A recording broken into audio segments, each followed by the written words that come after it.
Bayangkan kalau terjadi Presiden Prabowo Subianto berhalangan tetap diganti oleh yang namanya Gibran Rakebumi.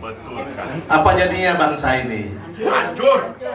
Jadi nggak usah ditunggu lama-lama mestinya. Jadi atas dasar doktrin yang ditanamkan sejak kita masuk, maka kita sekarang ini mencoba untuk melakukan penyelamatan bangsa dan negara. Nah, kalau sudah kita dekati dengan cara yang sopan, tapi ternyata diabaikan, nggak ada langkah lagi kecuali kita ambil secara paksa.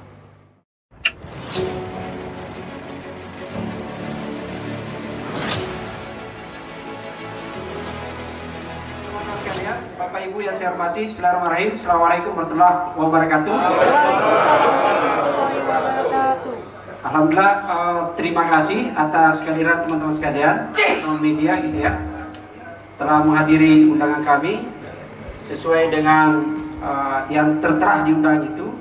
Agenda kita jumpa pers hari ini cuma satu tema, karena yang juga disorot adalah satu orang.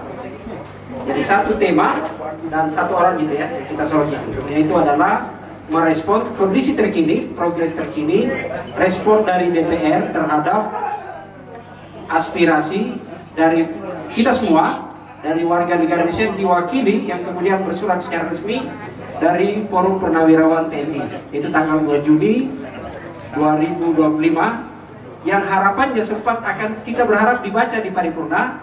Ternyata katanya belum, ada yang mengaku belum sempat lihat, ada yang mengaku belum sempat baca, mungkin karena terlalu sibuk atau kecapean pulang dari reses gitu ya, mungkin seperti itu. Kita positif ini saja. Sayang sekali karena di tatipnya tidak demikian. Kalau teman-teman baca di tatip DPR nomor 1 tahun 2020, itu jelas mengatur bahwa setiap surat, jadi ada sifatnya surat mendesak, harus segera direspon. Dan itu kemudian responnya adalah diberitahukan kepada yang mengirim surat. Nanti dijelaskan, ada di sini para peneliti akan menjelaskan itu. Ada beberapa narasumber teman-teman sekalian sudah hadir di sini. Ada Jenderal Purnawirawan Pak Faruk Rosi, lalu kemudian ada, nanti sebentar moderator itu ya, yang akan pandu diskusi kita. Jumpa pers ini adalah Mas Lukas Luarso, mantan Ketua AJI pertama. Jadi beliau adalah wartawan senior. Kalau saya masih belajar wartawan. Saya kira itu untuk efektifnya, saya persilakan. Ya, selamat datang untuk rekan-rekan wartawan, bapak-bapak Purnawirawan TNI dan kawan-kawan civil society. Ini acara yang mendadak dirancang, jadi karena kita kaget ya, surat yang begitu penting yang disampaikan oleh tokoh-tokoh bangsa, tokoh-tokoh Purnawirawan TNI yang sudah berjasa untuk menjaga keutuhan bangsa, ternyata sejauh ini dicuekin, acuh tak acuh, belum direspon dengan semestinya. Nah, kita berharap forum ini kita sampaikan kepada pers, tolong disebarkan nanti bahwa kita ingin untuk sesekali coba tolong lembaga DPR serius mengurus bangsa. Jangan hanya mengurus kepentingan perut masing-masing di DPR ya. Tidak ada salahnya direspon, dibacakan, didiskusikan. Nah, karena ini begitu banyak di luar perkiraan kami, di acara ini kita rancang sekitar ada 10 yang akan berbicara, tapi kita akan berikan kesempatan untuk semua yang ingin bicara sejauh waktu mengizinkan. Nah, tapi untuk memulai ini saya akan sesuaikan urutan sesuai yang sudah tertera di undangannya. Jadi acara ini diselenggarakan karena dukungan kita, rakyat menuntut parlemen untuk memaksulkan Wapres Gibran. Karena Wapres Gibran yang lebih dikenal dengan nama asli Fufu Fafa ini punya 3 cacat, yaitu cacat etika karena punya akun Fufu Fafa, 2 cacat hukum karena proses pencalonannya menyalahgunakan kekuasaan melalui MK, yang ketiga cacat legitimasi. Ini orang yang tidak punya sama sekali dukungan politik yang jelas. Nah, dari itu maka memang harus dimaksudkan. Oke? Cacat mental ya. Oke. boleh saya selaku moderator memohon masing-masing Bapak Ibu semua nanti maksimal 5 menit karena begitu banyak ya. Kita mulai dari Jenderal TNI Purnawirawan Fakhrul Razi. Silakan Pak. Ya.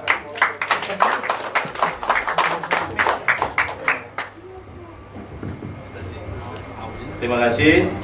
Assalamualaikum warahmatullahi wabarakatuh. Waalaikumsalam warahmatullahi wabarakatuh. Selamat siang dan salam sejahtera untuk kita semua.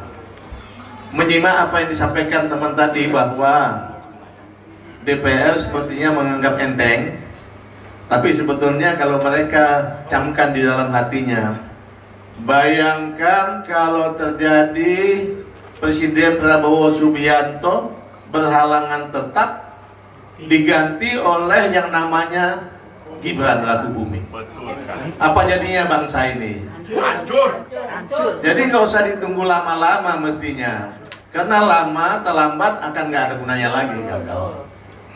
Oleh sebab itu makanya kita ingatkan kembali, dan saya senang rakyat Indonesia apapun profesinya terus menekan atau mendesak DPR untuk mengambil langkah-langkah sesuai dengan fungsinya begitu. Kalau masalah apakah sudah memenuhi syarat untuk sesuai dengan Undang-Undang Dasar pasal 7A, sudah sangat memenuhi syarat. Karena di 7A itu ada 6 hal yang tidak boleh dilakukan dan bisa dimakzulkan. Sudah memenuhi paling tidak 3 tadi.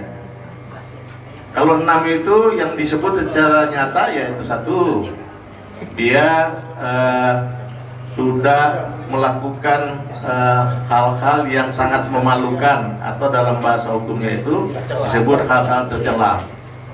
Kedua, dia melakukan korupsi meskipun belum dibukti secara tapi kalau kita lihat, kita dengar segala hal yang disampaikan rasanya nggak terbantahkan, itu sudah terbukti. Dan selanjutnya yang ketiga, bahwa tidak lagi memenuhi syarat sebagai wakil presiden. Itu disebut nyata di dalam pasal 7A Undang-Undang Dasar 45. Jadi kalau dari aspek itu saya kira sudah terpenuhi. Tinggal sebetulnya DPR mengambil langkah-langkah mengusut apa betul sesuai itu. Dan kalau sudah, saya kira nggak usah tunggu lama-lama lah. Kasihan bangsa ini. Apa jadinya bangsa ini? Nanti jadi bahan ketawaan di orang negara lain kita ini. Dipimpin oleh tamatan SMP yang nggak jelas juga ilmunya, yang mengaku bahwa dia tidak pernah baca-baca, Pak, nggak ada budaya baca di tempat di rumah kami, kata beliau kan ya. Mungkin budayanya hanya budaya main game. Terima kasih. Billahi taufiq wal hidayah. Assalamualaikum warahmatullahi wabarakatuh. Ya, Pak Fakhrul Razi hanya menggunakan waktu 3 menit, Pak. Ya nggak apa-apa. Sudah sangat poin yang sangat tegas. Bagaimana mungkin kita akan dipimpin kalau ada terjadi yang situasi yang bersifat ekstrim, berhalangan presiden, kita akan dipimpin oleh orang yang cacat mental yang sekolah SMP, hanya SMP. Itu tidak ada presidennya dalam sejarah Indonesia. Indonesia sedang dihina oleh satu keluarga ini sekarang. Berikutnya Laksamana TNI Purnawirawan Slamet Subianto.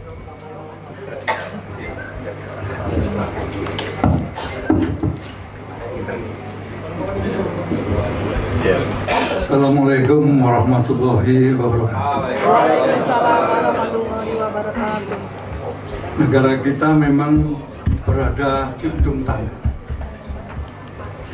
Masih ada atau hancur. Oleh karena itu, mau nggak mau, kita semua harus bergerak untuk menyelamatkan bangsa dan negara ini. Surat-surat yang sudah kita sampaikan, kita masih sopan ya, tapi mereka kelihatannya nggak sopan, nggak dijawab. Dan oleh karena itu kita tidak perlu menunggu lagi. Kalau perlu kita selesaikan secara jantan. Mau nggak mau harus gitu. PP itu harus terulang, gitu ya. Kalau nggak itu nggak selesai, kasihan. Nah, oleh karena itu saya berharap menyatunya antara TNI Purnawirawan prajurit TNI dan masyarakat umum, ini ada suatu hal yang sangat penting, ya, sangat penting. Nah, oleh karena itu supaya kita itu menyatu, maka saya minta yang ada di sini betul-betul mau nggak berjuang? Mau. Nah, begitu, ayo kita ikrar kebangsaan. Ikrar dulu untuk menyatukan kita, dan setiap saat kita siap untuk bergerak. Mau? Mau. Oke, angkat tangannya. Ayo berdiri semuanya. Berdiri. Oke. Kami bersumpah demi negeri ini. Negara Kesatuan Republik Indonesia. Satu. Kami bangsa Indonesia. Berketuhanan yang Maha Esa. Dua. Kami bangsa Indonesia. Berkemanusiaan. Yang adil dan beradab.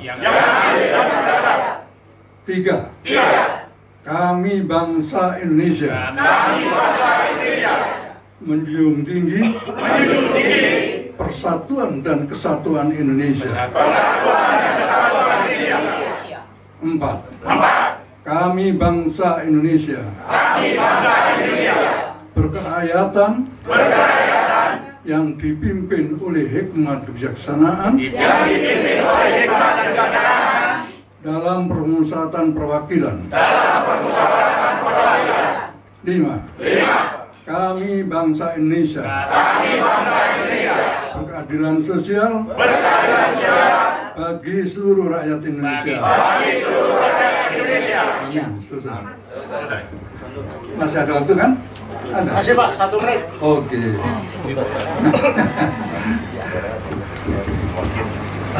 Saudara-saudara kalian, TNI itu didoktrin sejak masuk jadi tentara. Ya. Doktrinnya diantaranya Sabta Marga. Marga pertama adalah sebagai warga negara yang bersendikan Pancasila. Jadi TNI itu, mantan itu juga harus seperti ini. Setiap perilaku dan perbuatannya harus atas dasar kebenaran agama. Yang kedua, TNI, mantan TNI, ya, dalam perbuatan tingkah lakunya harus atas dasar kebenaran ilmu. Sila kedua. Yang ketiga, TNI dan mantan TNI, setiap perbuatan, tindak tanduknya, kelakuannya harus atas dasar kebenaran membangun tali silaturahmi. Yang keempat, TNI, mantan TNI, setiap tindak tanduk perbuatannya harus atas dasar kebenaran, etika dan budaya bangsa. Yang kelima, setiap perbuatannya TNI, mantan TNI harus atas dasar kebenaran profesi. Jadi atas dasar doktrin yang ditanamkan sejak kita masuk, maka kita sekarang ini mencoba untuk melakukan penyelamatan bangsa dan negara. Nah, kalau sudah kita dekati dengan cara yang sopan, tapi ternyata diabaikan, nggak ada langkah lagi kecuali kita ambil secara paksa. Ya. Revolusi. Harus, ya, kita duduk ke MPR Senayan sana. Oleh karena itu saya minta siapkan kekuatan, ya, siapkan kekuatan, karena kita semata-mata ingin menyelamatkan bangsa negara. Persepsi kita harus sama, menyelamatkan bangsa dan negara. Itu tuh, ya. Nah, tadi sudah sampaikan, kalau kita serahkan kepada yang tadi itu, saya tidak meragukan selamat nggak bangsa ini ke depan. Ya? Oke, saya kira itu saja. Terima kasih atas perhatiannya. Saya akhiri. Wassalamualaikum warahmatullahi wabarakatuh. Terima kasih, tepuk tangan untuk Pak Selamat Subianto.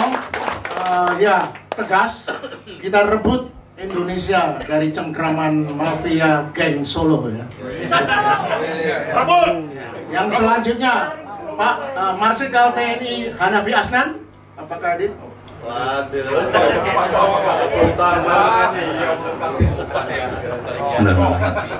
Assalamualaikum.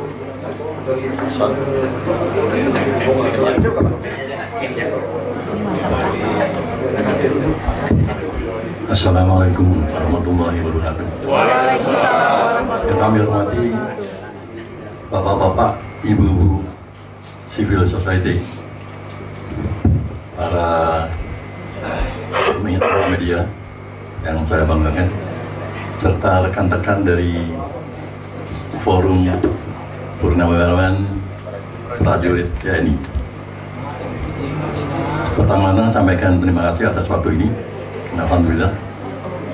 Dan tadi sudah disampaikan tentang semangat dari kita Forum Purnawirawan Prajurit ini. Saya hanya menambah aja bahwasanya Forum Purnawirawan Prajurit TNI itu beda sama purnawirawan TNI yang menyalah-nyalahkan kita. Padahal kita ini sumbernya sama. Kita digodok di tempat yang sama. Tapi begitu kita ngomong yang benar, sana bilang itu di luar formasi kita katanya. Nggak apa-apa, memang beda sekarang jadinya. Mana yang takut digusur, mana yang mau menggusur ini jadinya. Jadi kita tenang-tenang aja waktu itu, tidak masalah. Hanya tolong nanti kalau ditanya sama beliaunya, ya kita garis lurus sama Sabta Marga Prajurit, dan politik kita adalah politik kenegaraan, bukan politik kekuasaan. Jadi kalau kita berada di luar bukan berarti memusuhi pemerintah, tidak. Tapi kita akan tetap kritisi hal-hal yang dianggap kita menyimpang. Karena ajaran Islam harus demikian. Apa namanya?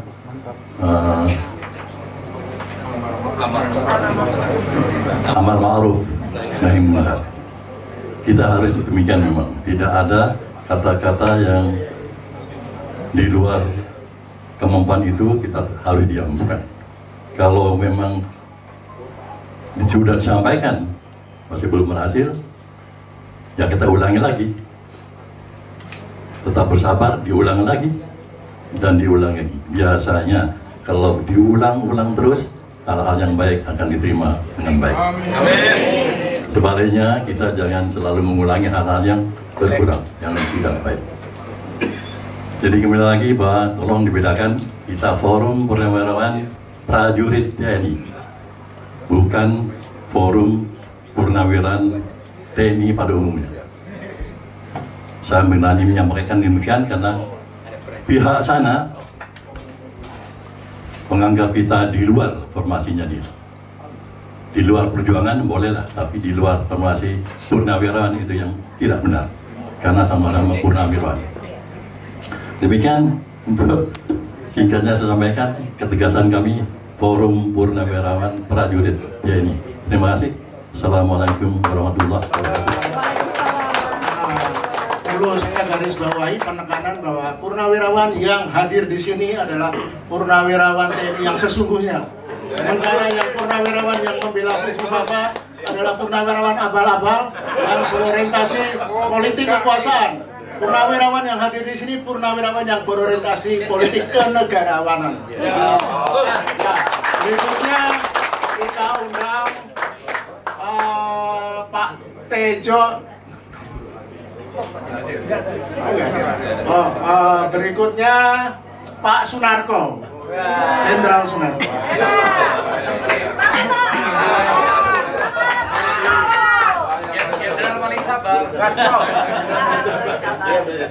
Assalamualaikum warahmatullahi warahmatullahi wabarakatuh. Waalaikumsalam warahmatullahi wabarakatuh. Salam sejahtera bagi kita semua. Kepada senior saya izin Pak, disuruh ngomong, terpaksa harus ngomong Pak.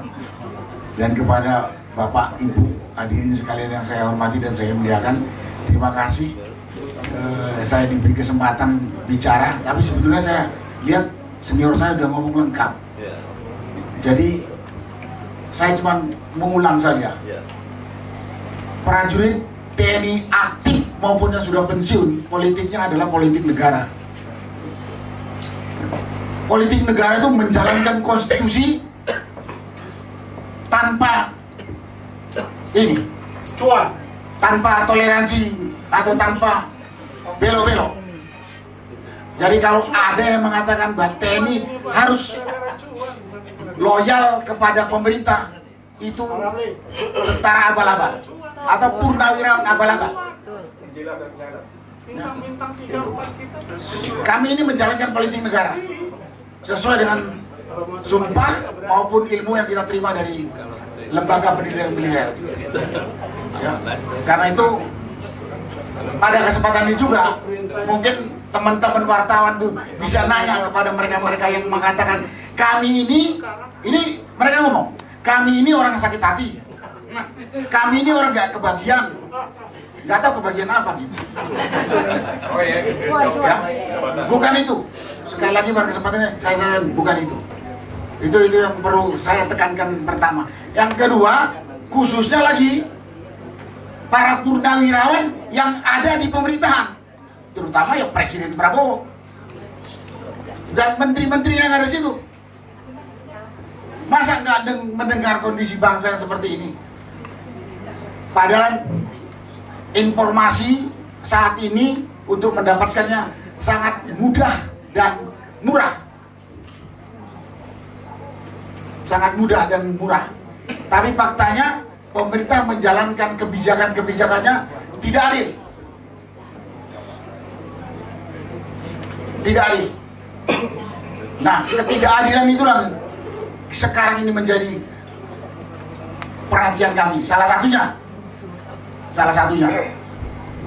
Berikutnya juga penyimpangan kebijakan yang dijalankan oleh pemerintahan sekarang itu, kita mengkhawatirkan negara kita ini menuju ke arah jurang. Karena itu kami bersuara keras untuk mengingatkan kepada pemerintah, dengarkan omongan rakyat. Jangan hanya mendengarkan omongannya kelompok oligark hitam. Memang mereka menguntungkan untuk pejabat-pejabat tertentu. Itulah yang bisa saya sampaikan pada kesempatan ini. Sekali lagi, sebetulnya saya yang paling ingin itu mengoreksi pemerintah yang sekarang tidak jelas. Diberi amanah, digaji oleh rakyat, tapi mereka jalan menurut mau-maunya sendiri dan sudah banyak menyimpang.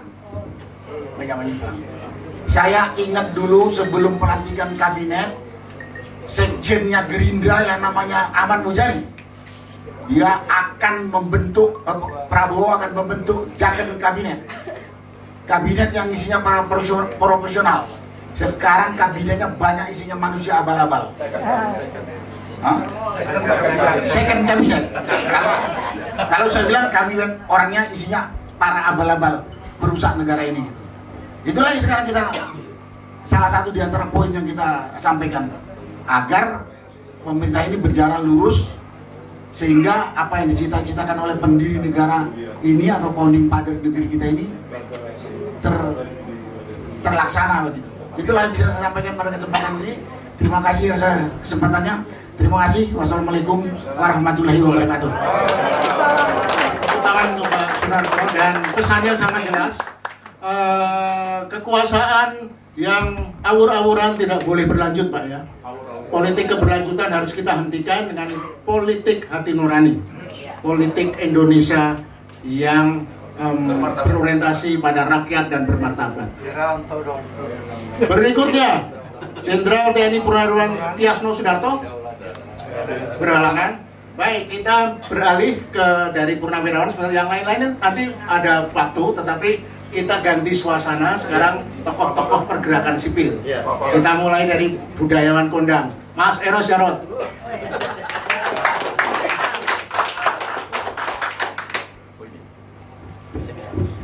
Terima kasih. Assalamualaikum warahmatullahi wabarakatuh. Bapak-bapak, teman-teman dari Punawirawan TNI. Mungkin banyak yang bertanya kenapa saya di sini. Itu banyak ya. Sebelum saya ke sini banyak. Karena saya berdiri di sini sebetulnya untuk menyatakan secara pasti bahwa apa yang disuarakan oleh bapak-bapak Punawirawan ini tidak ada kata lain kecuali benar.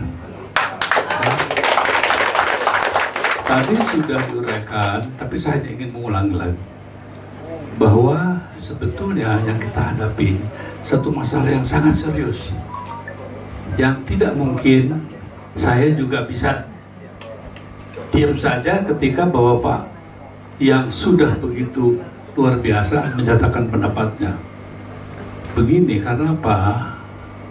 Saya juga tadi ya sudah banyak. Kalau soal yang sebetulnya yang paling pasti itu ya, kayak perbuatan tercela. Itu sudah sangat nyata.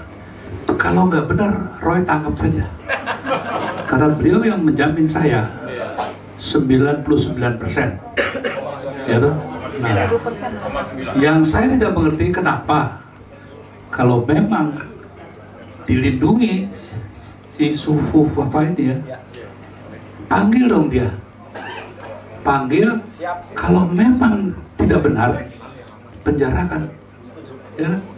Tapi sebaliknya, kalau dia benar, penjarakan juga dia. Nah ini yang sebetulnya buat kita semua ya terombang-ambing. Coba bayangkan ya, kalau sebagai ini aja lah, sebagai orang Indonesia, ya, saya ketuk hatinya siapapun yang mengatakan bahwa kita ini orang-orang apa sakit hati ya. Orang yang di kabinet itu saya tahu semua lah ya. Coba saya di sini buktikan kalau saya sakit hati atau orang yang nggak dapat jabatan. Buktikan. Saya justru curiga kalian sebetulnya bermain-main dengan jabatan untuk melakukan hal-hal yang kita khawatirkan. Oke, sekarang saya ini semua udah ada yang jadi sibah-sibah semua ya. Coba bayangkan, saya akan buktikan bahwa Pak Jokowi, saya sanksikan dia mencintai negeri ini.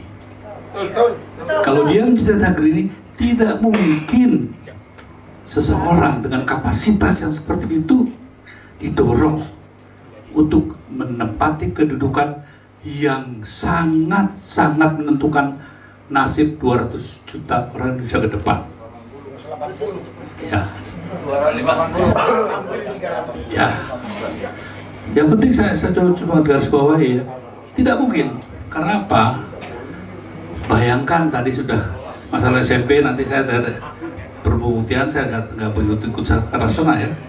Tapi bagaimana seseorang yang tidak punya pengalaman apa-apa, wali kota pun baru setengah jalan, gubernur pun belum, tidak punya pengalaman organisasi apapun, ya, langsung jadi wakil presiden. Bagaimana Bung Hatta nggak nangis? Bagaimana Pak Adam Malik nggak nangis? Bagaimana Pak Mungkol nangis? Itu penghinaan yang luar biasa. Bagi bangsa Indonesia, saya harus nyatakan di sini, ketersinggungan itu sudah sampai puncak luar batas kita. Pulihkan. Ya. Kalau saya melihatnya begini, rasanya satu hal yang harus kita lakukan, ya. Ini Puan juga jangan main ya. Itu ketua DPR ya, Puan, jalankan tugas kamu ya. Dan saya minta supaya rakyat mempercayai kembali partai yang kamu pimpin. Begitu juga ibumu, bilang sama ibumu ya. Jadi menurut saya ini saat yang sangat menentukan ke depan.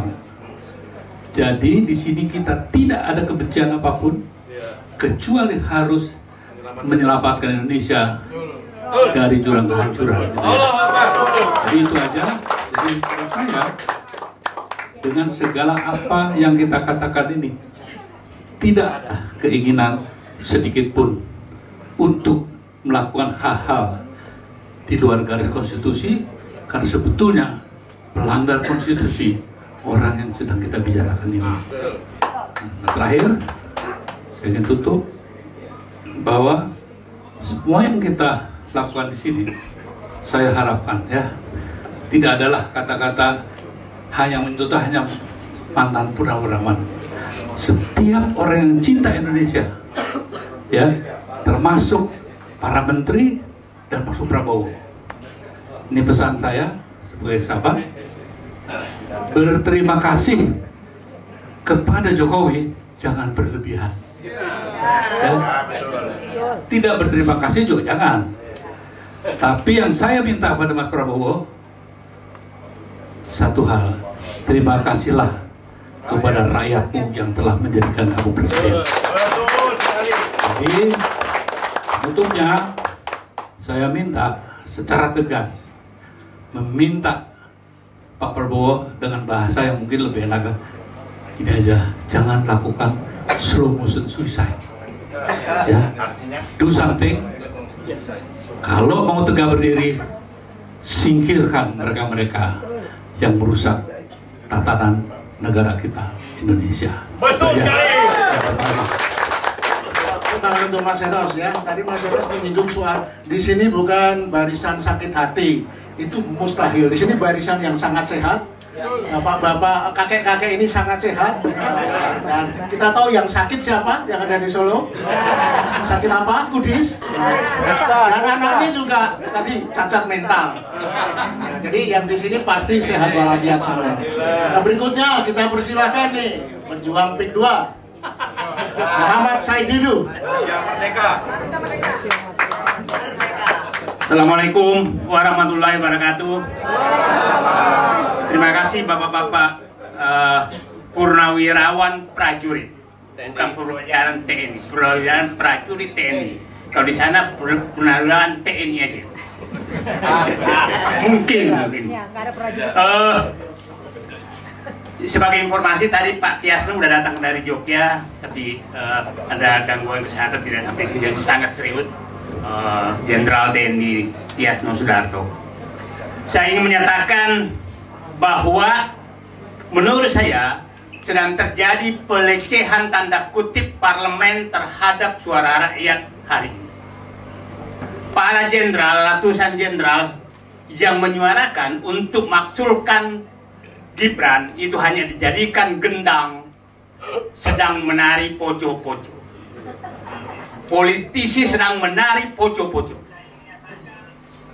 Dan karena sangat jelas bahwa yang diperjuangkan ini adalah Wapres Gibran itu sudah memiliki 3 cacat: moral, legal, dan kompetensi. Itu 3 cacatnya: moral, mental, kompetensi, dan legal. Ini yang disuarakan. Tapi apa yang dilakukan oleh politisi adalah menjadikan usulan ini sebagai gendang melakukan poco-poco. Dan tokoh yang bisa menyelesaikan gendang ini menurut saya ada 3 orang. 1, Prabowo. 2, Megawati. 3, SBY. Kalau 3 orang ini menyadari bahwa negaranya sedang terancam, maka saya yakin pemaksulan ini akan jalan. Tapi jangan 3 orang ini menjadi dirijen poco-poco. Yang di tempat. Ya tahu lah poco-poco kan. Nah, lihat sekarang, apakah masuk akal bahwa surat belum sampai ke Menjanggo Ketua DPR? Itu adalah poco-poco. Apakah masuk akal bahwa belum nyampe ke meja MPR? Janganlah nganggap kami ini bodoh semua. Kami tidak bodoh. Saya bekas anggota MPR, paham. Saya bekas birokrat, paham. Saya menerima surat di ASN 1.500 sehari, langsung hari itu nyampe. Mbak Puan dan lain-lain, jangan kalian anggap kami bodoh semua. Nah, sekarang yang problem sekarang adalah mereka sedang menari poco-poco dan menganggap kami semua ini adalah pemain musiknya. Dan mungkin mereka menganggap ini tidak lain adalah kumpulan para pemain topeng monyet. Itu mungkin di kepala mereka. Kami bukan pemain topeng monyet. Kami bukan pembuat irama penarian poco-poco yang Anda salah laksanakan. Kami pencinta NKRI 24 karat. Pencinta dan penikmat NKRI. Kalian mungkin pencinta dan penikmat cuan. Dan kita tahu. Yang sebelah sana, Bapak tahu, tiap hari ada penggantian pemerintahan. Memuji sana, memaki sini, setelah kalah, memuji lagi yang menang. Penjilat. Dan itu yang menikmati terus. Nah, sekarang. Jadi saya tidak mau masuk kepada teknik pemakzulan. Kalau 3 orang ini berhenti menjadi dirijen poco-poco, maka selesai masalah itu. Nggak usah lah, saya katakan, saya masih berharap nasionalisme Prabowo, patriotisme Prabowo bangkit. Saya masih berharap konsistensi Bu Megawati yang mempertahankan konstitusi pada saat dia menolak 3 periode itu bangkit kembali. Saya berharap Sumpah Prajurit Sabta Marga SBY, saya mohon maaf saya nggak menyebutkan anaknya karena saya yakin anaknya bisa diarahkan oleh SBY, itu bangkit. Kalau 3-tiganya masih bermain poco-poco seperti ini, ya apa boleh buat, kata Pak Selamet Subianto tadi, bisa terjadi. Ya, nah sekarang saya ingin hanya mengatakan bahwa kalau kita jangan mencoba lagi menghitung-hitung berapa jumlah suara. Itu nggak ada gunanya, karena sistem pengambilan keputusan di kita itu tergantung ketua partai. Sekarang terakhir saya membahas peluang masing-masing ketua partai. Apakah ada harapan? Harus. Nggak, saya jelaskan dulu. Apakah masih ada harapan mereka? Bukan, belum tentu harus. Semoga. Bapak masih mengharap kepada ketua PAN? Ya, tentu. Enggak kan? Ya, jadi bukan harus. Bahasa Bapak masih mengharap ketua umum Golkar? Enggak kan? Jadi saya ingin menyampaikan susunan kira-kira partai yang kita harapkan selain 3 orang tadi. 1, PDIP, karena dia konsisten ingin tidak mau 3 periode, mudah-mudahan masih konsisten. 2, Gerindra. 3, tapi masih dengan Demokrat tapi agak di bawah lah. Yang kira-kira abu-abu itu PKB, PKS itu abu-abu. Yang kita tidak bisa harapkan 3 partai. Menurut saya, ketumnya belum tentu anggotanya. Ketum Partai Golkar jangan pernah mengharap karena dia takut sama Raja Jawa. Yang kedua, ketum PAN jangan pernah berharap. Ya, karena saya tahu dia lompat kiri lompat kanan demi sesuatu. Cuan. Yang terakhir yang ini lompat kiri lompat kanan juga itu ketua umum Nasdem. Oke. Jadi terakhir saya katakan tarian poco-poco yang dilakukan oleh parlemen saat ini hanya bisa dihentikan oleh 3 orang, yaitu Prabowo, Megawati, dan sedikit pada SBY. Mari kita ketuk hati mereka seperti hanya 98, hanya 4 orang berkumpul, Gus Dur, Megawati, Sri Sultan, sama Amin Rais. Apakah 3 orang ini bisa berkumpul? Disitulah kita menguji nasionalisme, patriotisme mereka untuk menyelamatkan bangsa ini. Karena tidak terbayang saya kalau terjadi sesuatu kita akan dipimpin oleh Gibran. Kenapa? Dan jangan heran kalau banyak sekali menginginkan Gibran. Oligarki sangat menginginkan Gibran karena gampang sekali diatur. Ya, jadi musuh kita itu ya saya sering adalah oligarki menginginkan Gibran menjadi presiden. Terima kasih. Assalamualaikum warahmatullahi wabarakatuh. Tepuk tangan. Jadi perlu digarisbawahi oligarki menginginkan keberlanjutan keluarga plonga-plongo maksudnya. Ya, kita sedikit ganti suasana supaya tidak para maco, para pejuang pejantan ini, kita suara perempuan ya. Kita mulai dari Ibu Musda Mulya, Prof. Musda. Oh, jadi kita siraman rohani dari Profesor Musda.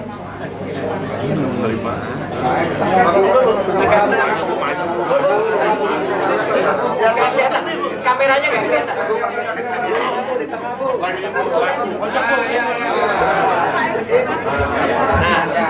Assalamualaikum warahmatullahi wabarakatuh.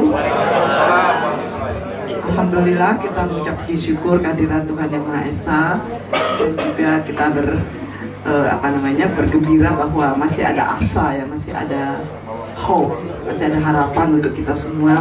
Terus terang saja saya berasa bangga kepada bapak-bapak jenderal, bapak-bapak semuanya yang ada di sini. Sebelum saya datang ke sini banyak yang mengatakan pada saya untuk apa lagi, ya toh juga nanti gak ada yang dengar. Ya, semua orang sudah merasa putus asa. Tetapi saya mengatakan kalau semua putus asa, lalu untuk apa negara ini masih ada? Karena itu penting sekali bagi kita, apapun sekecil apapun, ya kita tetap menyalakan lilin untuk menghalau kegelapan.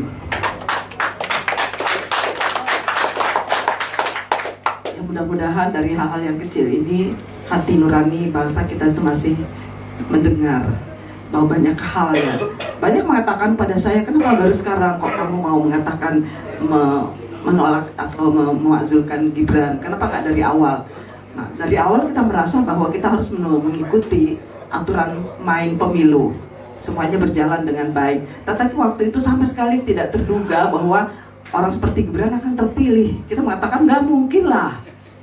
Ya, tetapi ternyata kita salah. Bangsa kita ini adalah bangsa yang lapar, karena itu lebih mudah diberikan bansos. Karena itu penting bagi kita menguatkan literasi. Ini kata kunci. Sehingga kita ke depan ini menjadi lebih cerdas, yang tidak mudah diiming-imingi hanya dengan bansos. Sehingga kita bisa memilih presiden, wakil presiden hanya dengan iming-iming bansos. Bisa nggak itu selesai di masa yang akan datang?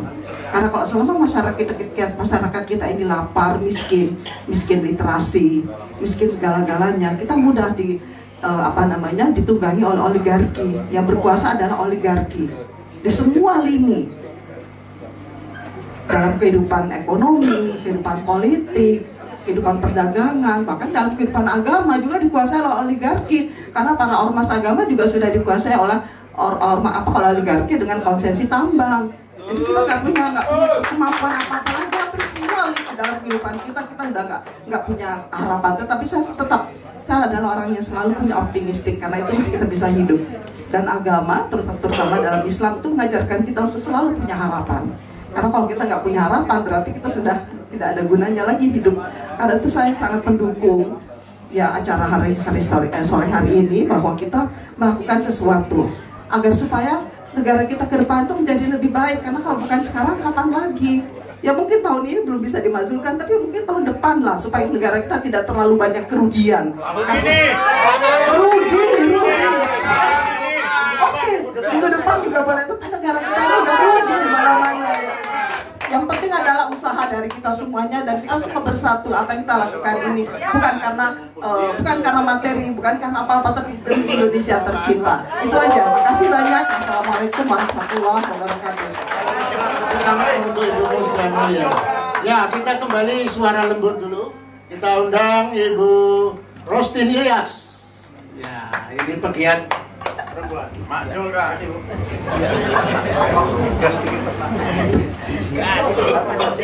Kenapa? Sini aja bisa ya, kelihatan kan? Merdeka! Yang gak kelihatan tuh SMK, Bu. Saya sebetulnya waktu mau kesini tuh deg-degan juga gitu loh. Ngapain sih kok Mbak Rustin terjun ke politik praktis? Ini politik, aku pikir ini bukan politik. Ini adalah suara rakyat. Politik berbangsa dan bernegara itu harus kita ikuti. Karena itu adalah hak kita. Saya Rustin Ilyas, yang biasanya saya bergelut dengan anak-anak di kolong-kolong jembatan, juga remaja-remaja, di mana sekarang ini saya bingung untuk bicara dengan mereka. Apa yang harus saya berikan contoh kepada mereka? Nah, itulah sejak konstitusi diacak-acak, dipaksakan untuk menjadikan seorang anak yang belum cukup umur menjadi wapres dengan merubah angka-angka itu, dan itu terjadi sebuah pembiaran dan kita semuanya mengamini saat itu, diam semuanya, termasuk saya tentunya. Kita jujur aja deh, kita terhipnotis saat itu. Lah kok yang menang baik gitu loh kan. Akhirnya terjadilah apa yang terjadi. Siapa yang menjadikan dia? Ini Golkar. Waktu itu kan ketuanya Bapak Erlangga yang kena kasus korupsi, ya kan? Ya sudahlah, dipegang kepalanya, ayo bantu nggak kan gitu. Ini kita itu nggak tolol gitu loh. Nah sampai sekarang kasusnya Pak Erlangga juga ayam-ayam aja nggak diurus kan? Itulah ongkosnya. Oke, jadi yang saya lihat di sini adalah sebuah kebohongan yang dibiarkan akhirnya menjadi sebuah pembodohan kepada generasi-generasi muda. Belum lagi contoh ijazah palsu. Anak-anak sekarang jadi ketawa-ketawa. Ngapain kita sibuk-sibuk sekolah? Ijazah palsu aja jadi presiden. Contoh apa lagi yang akan saya berikan kepada mereka? Kalau saya tidak bertemu langsung dengan mereka, mungkin saya masih bisa menghindar. Kalau di sini saya enak ngomong. Coba kalau di depan anak-anakku yang di jalanan saya, ibu kita diajarin begini, ikut kejar paket A, ngapain juga? Coba. Hal-hal yang seperti inilah yang saya hadapi setiap hari. Dan itu secara nasional. Mau di Kalimantan, mau di Madura, mau dimanapun juga sama pertanyaannya.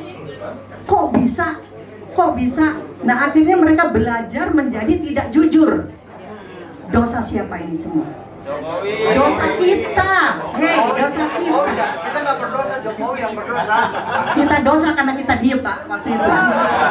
Kalau waktu itu kita umuran, tapi sendiri. Jadi Bu, anak-anak banyak yang nggak mau sekolah gara-gara bisa beli ijazah palsu. Iya, jadi sekarang tuh dianggap begitu. Ya, tapi memang ini kita harus introspeksi bahwa kita juga salah. Kita akui, dan mari kita membetulkan kesalahan ini sebelum kita terlambat, sebelum kita menjadi sesuatu yang tidak berguna untuk bangsa ini. Terima kasih. Assalamualaikum warahmatullahi wabarakatuh. Merdeka!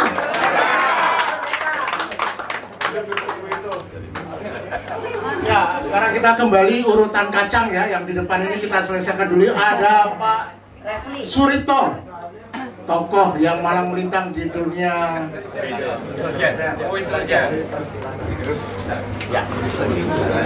Assalamualaikum warahmatullahi wabarakatuh. Saya hanya mengajukan pertanyaan dan silahkan dijawab bersama kalau setuju,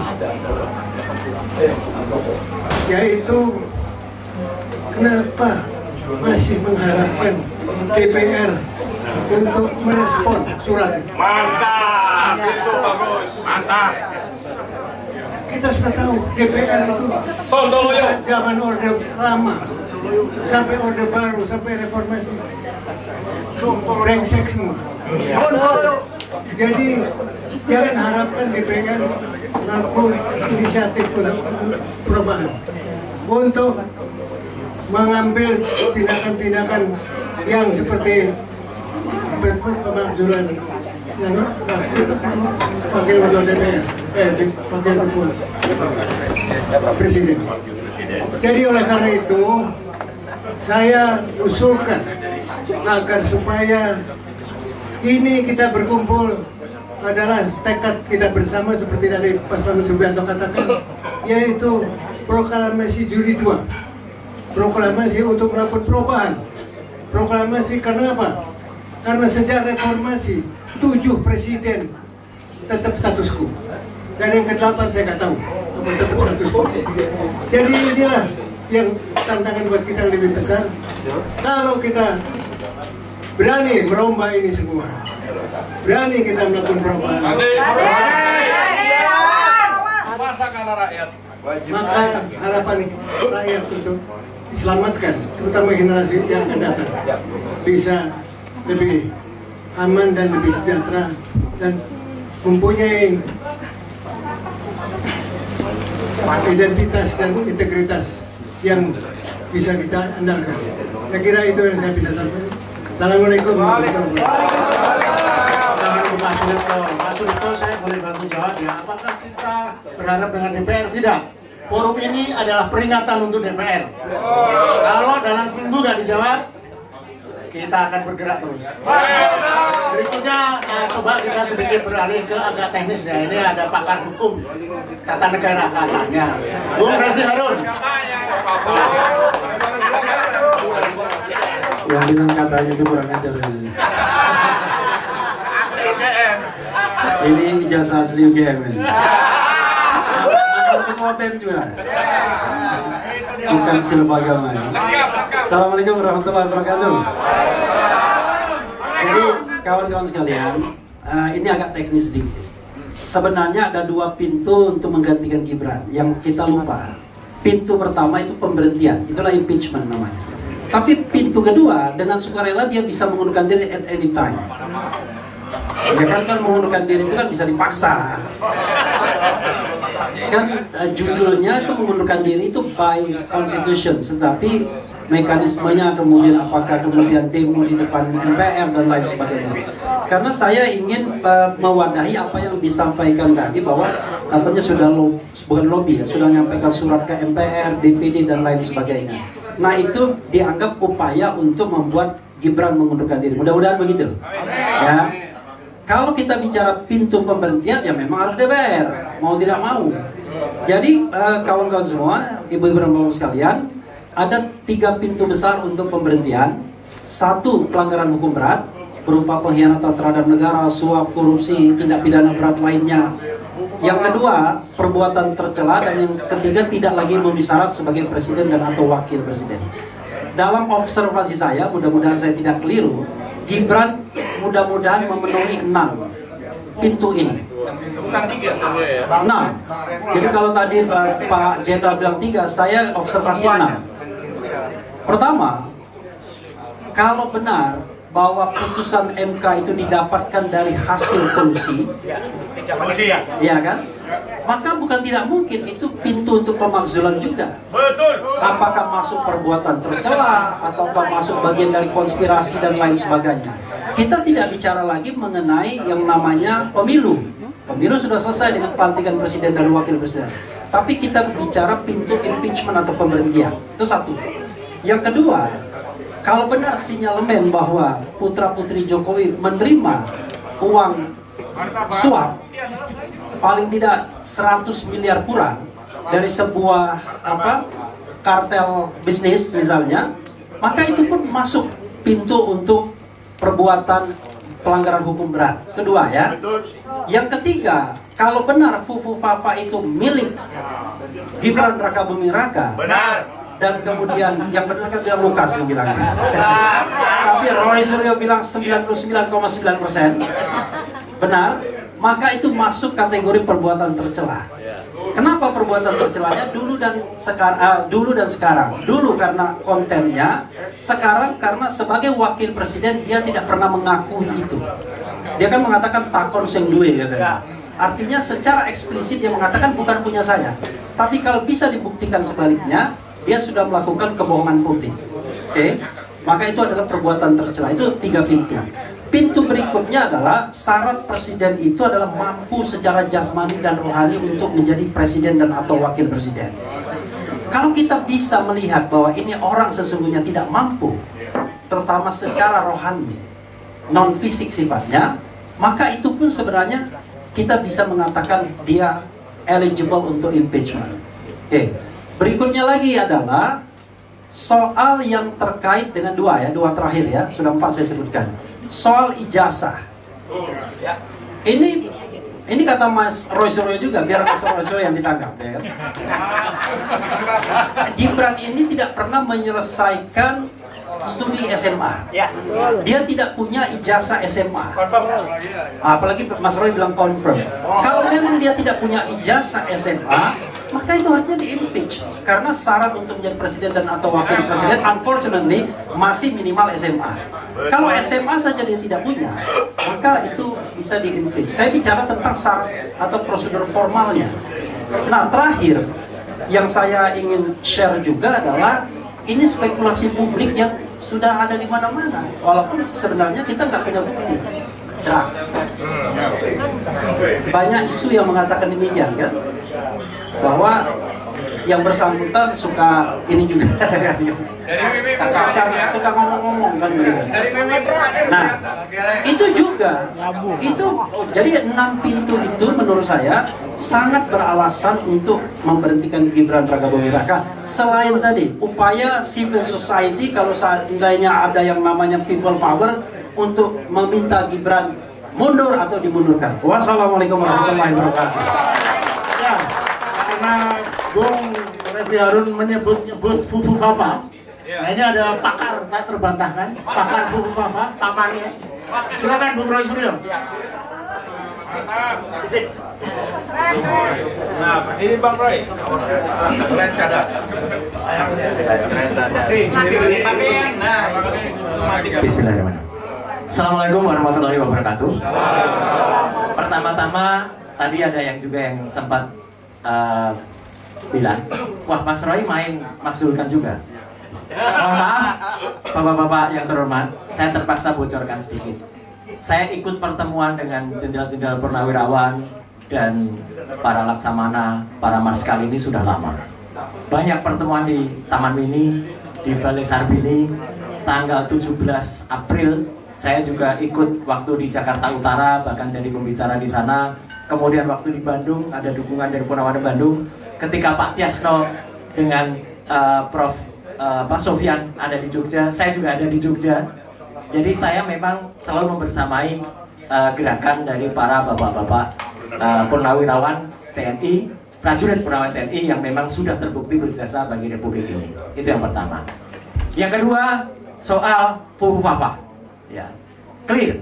Dan ini bukan omon-omon, bukan hanya sekedar teknis tentang Fufu Fafa ini sudah kita presentasikan berulang kali secara teknis, bukan hanya dengan para termul, ya, bukan hanya para buzzer yang hanya bisa ngomong, nerocos, motong pembicaraan. Sudah ada di kampus di Jogja, ya, kampus di Solo, di Bandung juga dengan ITB, dengan Unpad dan dengan UPI. Ya. Jadi sudah kita clearkan apa temuan saya yang mengatakan 99,9% itu detail soal Fufu Fafa. Sudah juga saya presentasikan di depan DPD dan clear, semua sudah melihat. Jadi ini saya berani mempertanggungjawabkan, tidak hanya habluminanas tapi habluminolog. Ya. Ini clear. Fufu Fafa adalah 99,9% itu adalah Gibran. Ya. Nah, yang menarik, surat dari para purnawirawan TNI itu memang sudah menyebut juga soal Fufu Fafa. Ya, itu. Jadi ada 4 cacat yang ada. Cacat mulai dari Mahkamah Konstitusi itu cacat. Saya tambahkan Mas Refli karena ada satu pakar tata negara juga mengatakan ternyata putusan MK itu tidak sempat disidangkan, Mas. Tapi tiba-tiba diputus. Ya. Kemudian setelah keluar, ini ada hubungan DPR. DPR itu waktu itu masih reses.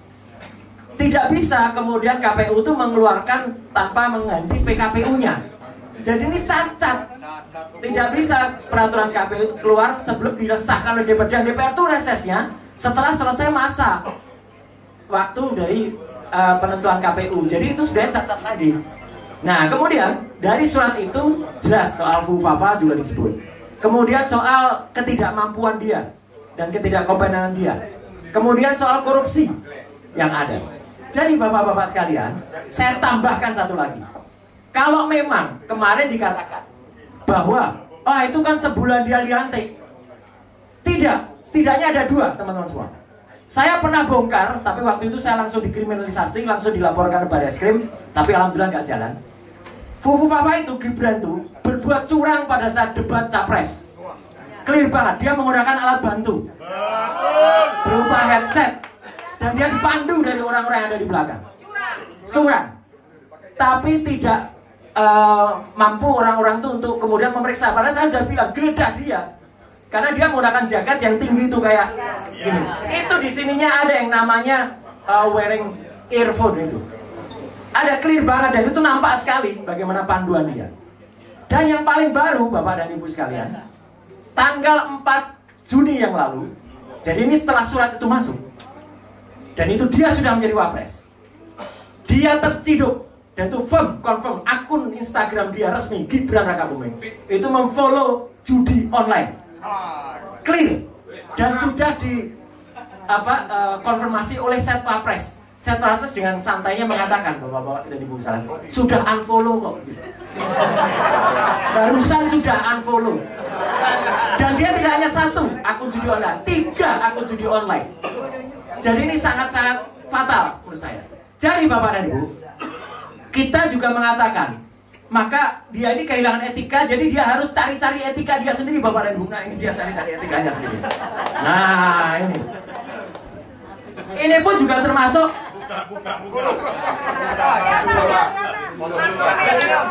sedang mencari. Dia sedang mencari kejujuran. Dan saya menggunakan kaos ini sebagai dukungan untuk adik-adik, jangan berhenti. Adik-adik di Banyuwangi pakai spanduk semacam ini ditangkap. Ya, insya Allah kami senior membersamai adik-adik semuanya. Ya, jadi Bapak dan Ibu, para senior, insya Allah kita tidak sendirian. Selain bersama adik-adik, selain bersama Purnawirawan, kita maksulkan Gibran Rakabuming Raka, dan insya Allah dengan ridho Allah Subhanahu Wa Taala. Terima kasih. Tangan. Berikutnya saya undang Petro Celestinus bersama tim advokasi TPDI dan kemarin mensomasi. Jadi kalau yang di sini itu menyurati, kemarin pengacara mensomasi. Silakan.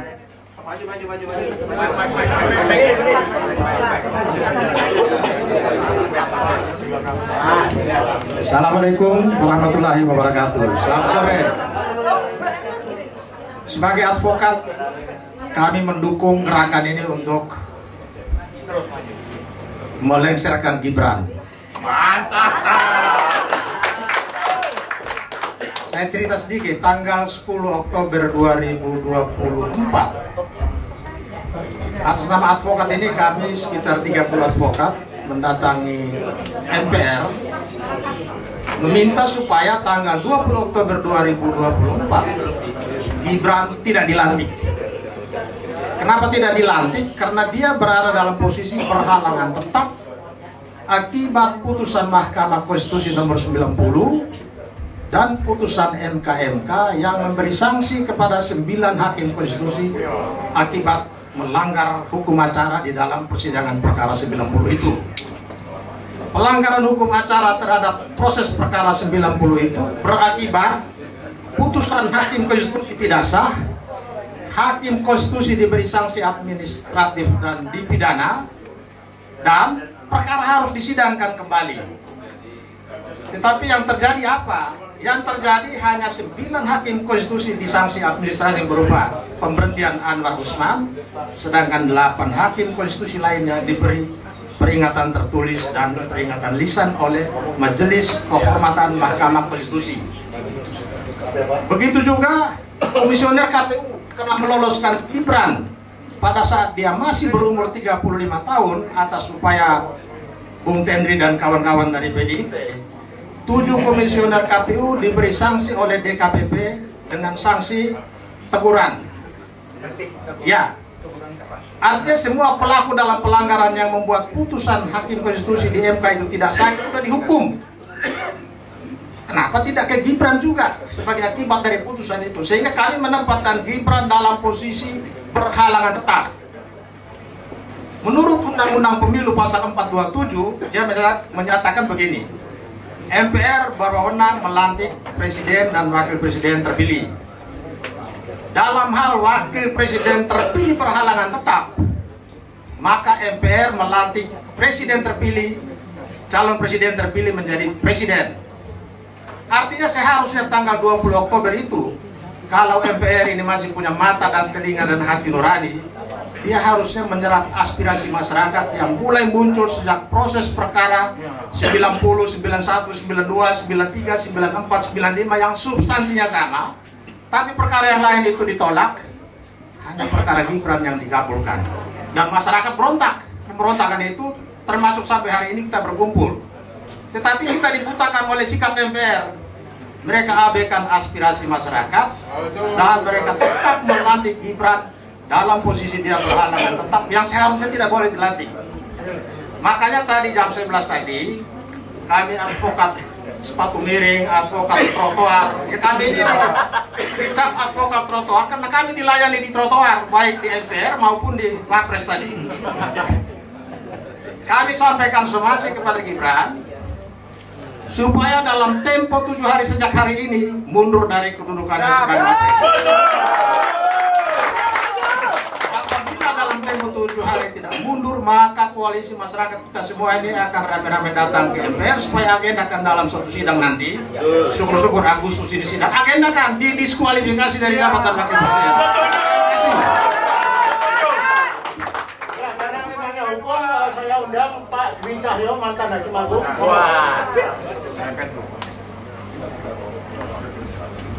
Assalamualaikum warahmatullahi wabarakatuh.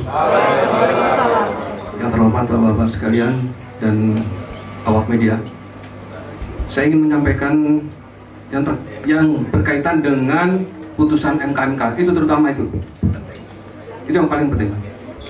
Kenapa ini saya perlu sampaikan?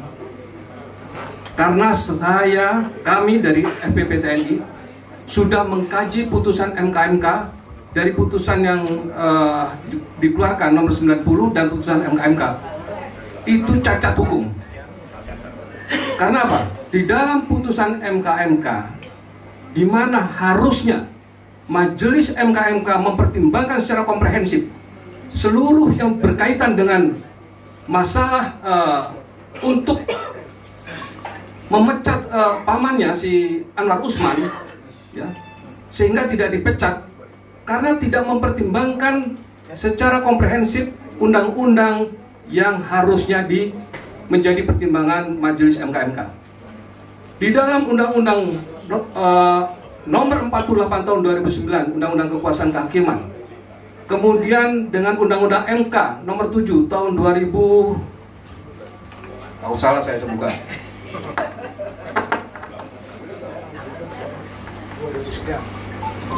Undang-Undang nomor 7 tahun 2023,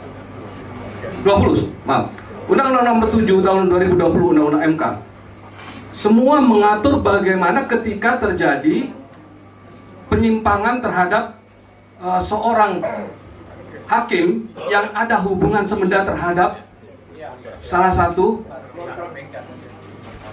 yang masuk dalam pihak perkara, ya. Nah, harusnya ini sudah diputus, Anwar Usman harusnya diputus dengan pemecatan dan pidana. Kalau ini sudah tidak dipertimbangkan secara komprehensif, kemudian hanya diputus dengan mencopot jabatan, kemudian putusan nomor 90 tetap berlanjut, maka ini sudah dapat dikatakan kedudukan Gibran adalah ilegal dan cacat hukum. Sekarang pertanyaannya seperti ini. Surat yang kami kirim di DPR sampai hari ini tidak mendapatkan respon.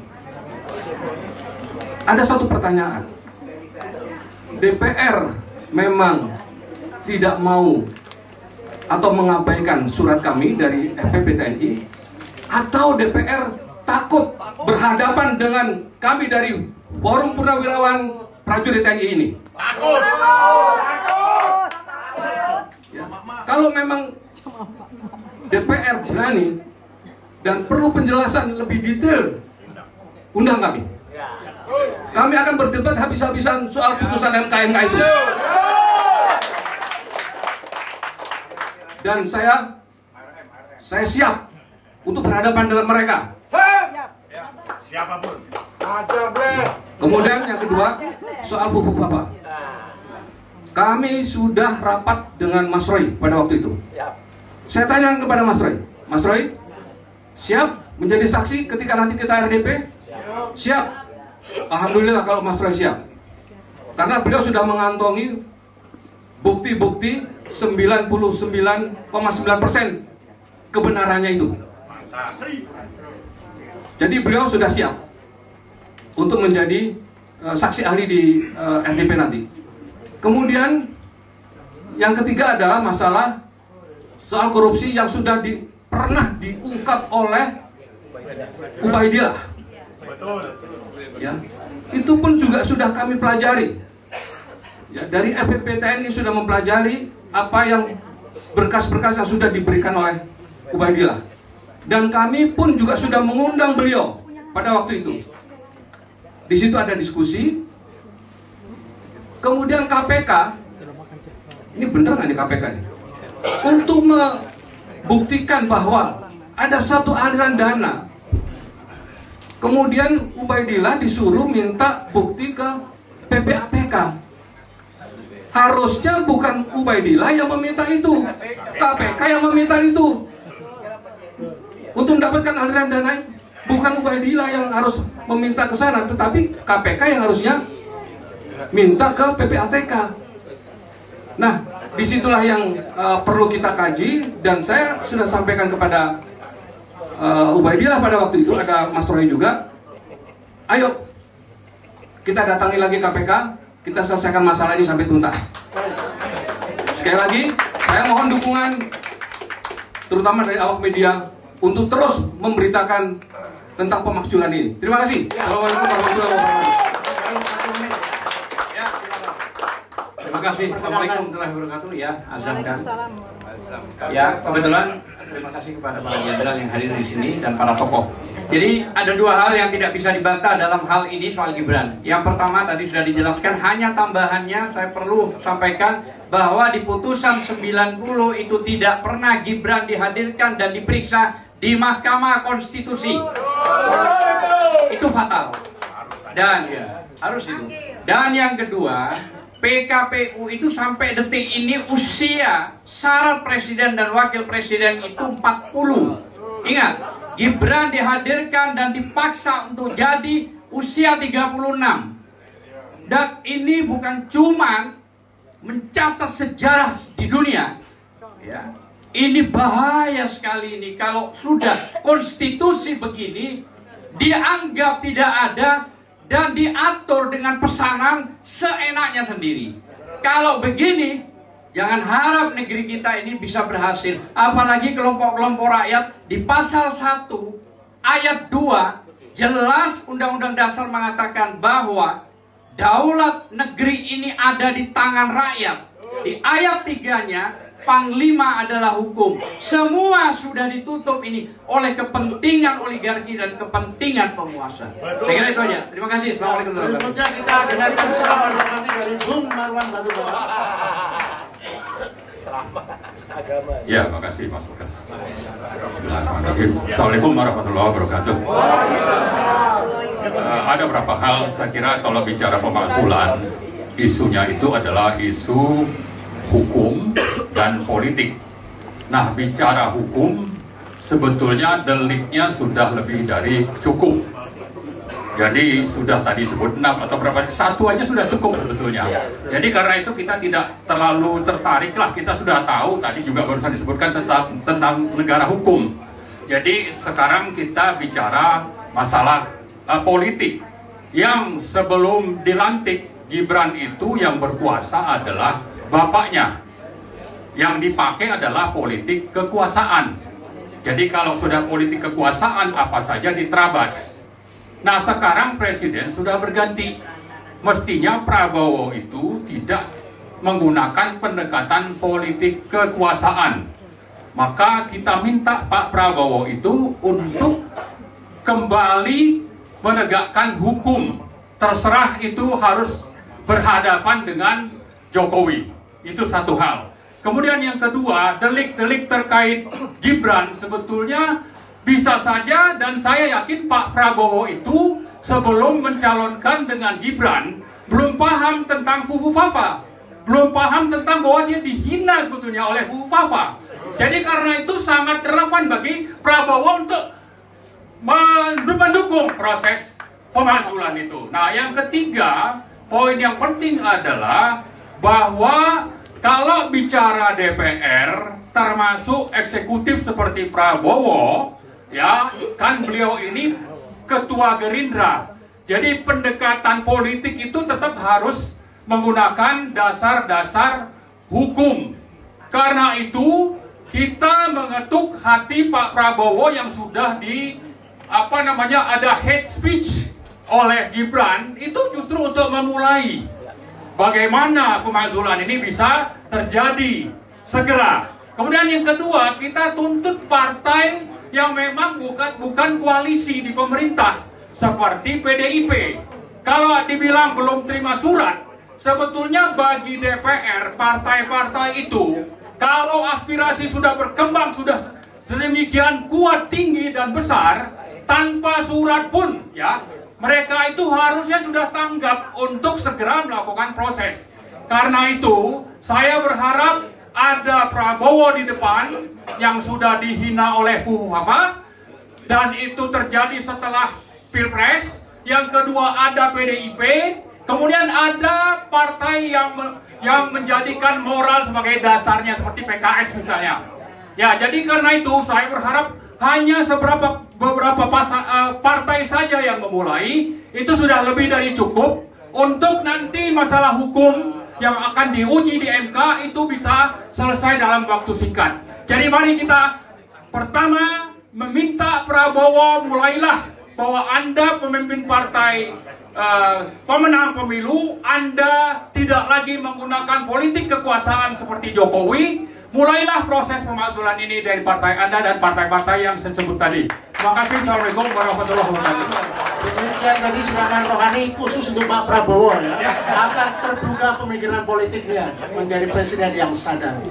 Oke, kita akan coba ini angkatan 98 nih, yang dulu memperjuangkan reformasi tapi kok justru menghasilkan presiden pelongo-pelongo dan wakil presiden Tenda Lidi.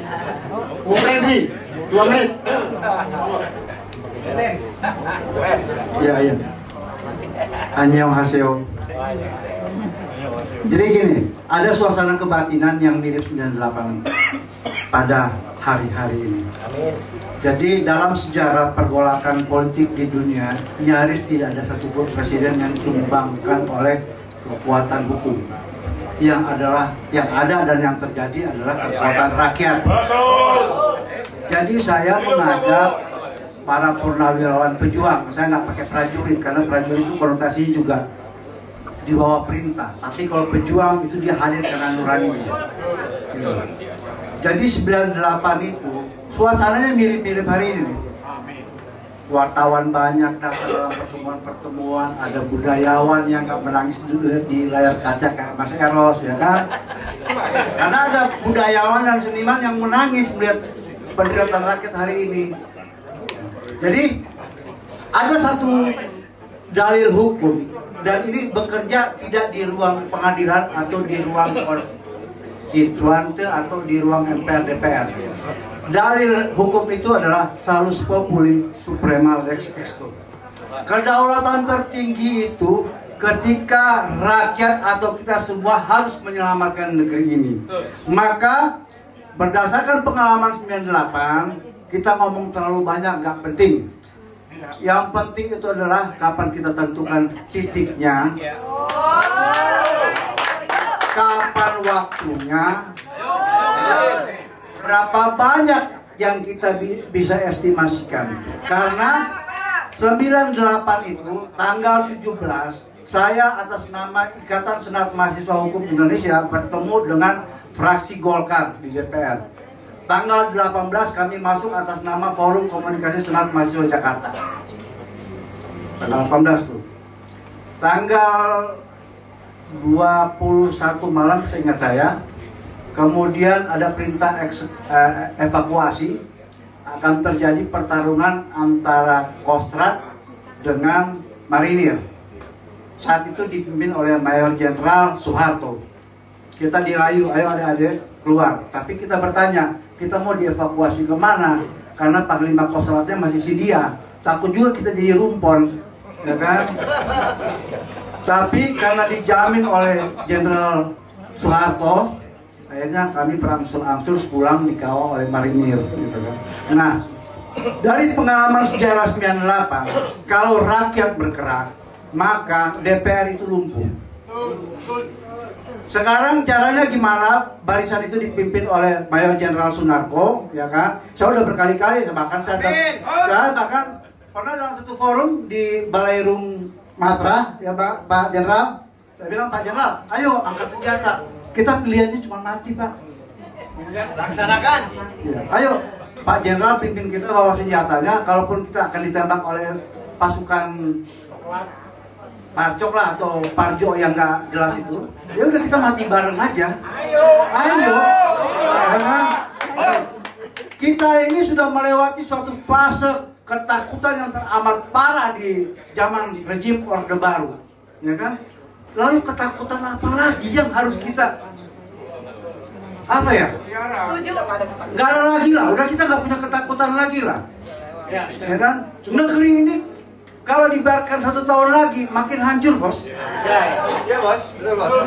Ada Pak Rito yang paham bagaimana laporan-laporan itu harus kita olah, Pak Rito ya, untuk bagaimana berjuang.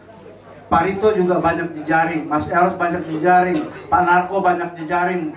Semua di sini punya jejaring. Kalau saja termasuk teman-teman wartawan ngumpulin 10 orang aja per hari ini, jebol itu. Ya. Oke. Cukup dulu. Ayo. Ya. Wallahu muwaffiq ila aqwamit thoriq. Assalamualaikum warahmatullahi wabarakatuh. Ya, kita untuk mengorganisir kita ya. Baik, kita jeda sejenak. Kita berikan kesempatan kepada wartawan untuk bertanya. Ya, tolong sebutkan dari media mana, pertanyaan singkat dan ditujukan ke siapa, biar bapak-bapak ini. Jika ada ya. Oke, silakan. 1. Saya kasih 3 atau 4. 2, wah. Ada lagi? Oke, 2 dulu, silakan Pak. Wartawan bukan? Halo Pak CTV dulu. Makasih. Mas Eros, PDIP kata Pak Dido tadi kan kuncinya ada di 3 tokoh ya. Salah satunya Ibu Mega. Tapi kita lihat Mbak Puan sendiri seperti itu gayanya. Oh iya, saya kader PDI. Ya, di sini banyak kader PDIP, saya tahu. Di sini banyak kader PDIP. Anda tadi bicara 98, saya wartawan yang di depannya. Kalau lihat itu tanaman saat itu. Intinya gini loh, tolong Ibu Mega, kalau memang suara PDIP, anggota PDIP sudah banyak menuntut, Anda harusnya maju. Kalau Anda maju, yakin SBY dan PS Pak Presiden pun juga akan ikut. Jadi jangan suara-suara anggota kader-kader PDIP, pendukung PDIP, Anda biarkan begitu saja. Terutama Anda kan cuma 1 Mas, ini bicara banyak. Jadi tolong Ibu Mega, kalau Anda memang bicara, Anda sendiri dari kemarin kita lihat resah, marah, tapi cuma segitu doang gitu loh. Jadi kalau mau ayo saatnya ini, karena memang ini rakyat sudah banyak yang resah, banyak. Kebetulan saya wartawan hukum dan kriminal ya, saya tahu banyak banget rakyat yang bunuh diri gara-gara ekonomi, gara-gara kemiskinan. Jadi tolong Anda kalau punya nurani, seperti dulu kita tahu Anda bagaimana berjuang, saya juga liputan kuda tuli, jadi ingat banget saat itu. Tolong saatnya maju, insya Allah nanti Pak SBY dan Presiden Prabowo akan ikut. Jadi tolong Puan juga, janganlah Anda bermain-main, Anda udah cukup. Inilah, Anda sebenarnya ketua DPR, apalagi di DPR kita tahu PDIP kan suaranya yang paling banyak dari seluruh partai, dan PKS insya Allah akan ikut. Itu aja, terima kasih. Berikutnya Bung Mulyadi.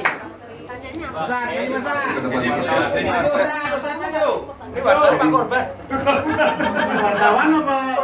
Korban Jokowi 7,5 bulan. Bismillahirrahmanirrahim. Assalamualaikum warahmatullahi wabarakatuh. Tadi Bang Said bilang ada 3 orang yang berperan penting kalau mau memajukan kubu Fafa, SBY, Mega, Prabowo.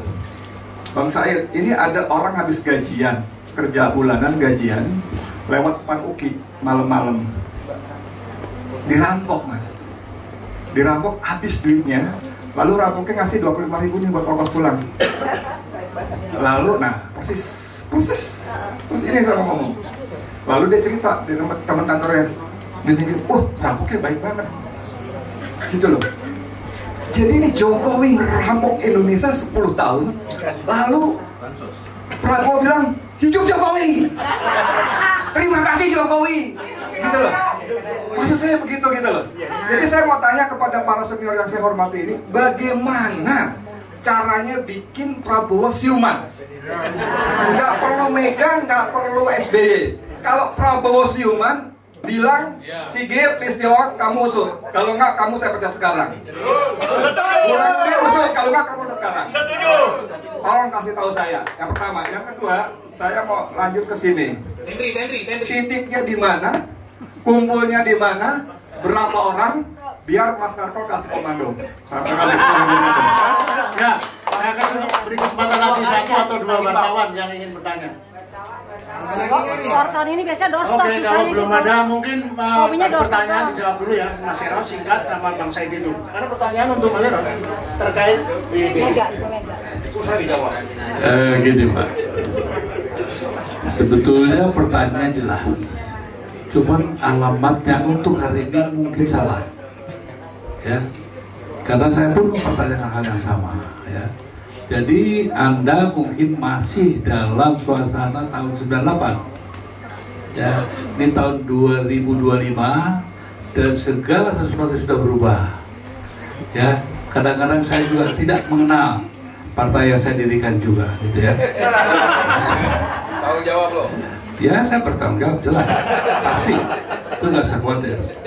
Pertanggung jawabannya itu diberikan dengan cara kita menyuarakan apa yang benar. Ya.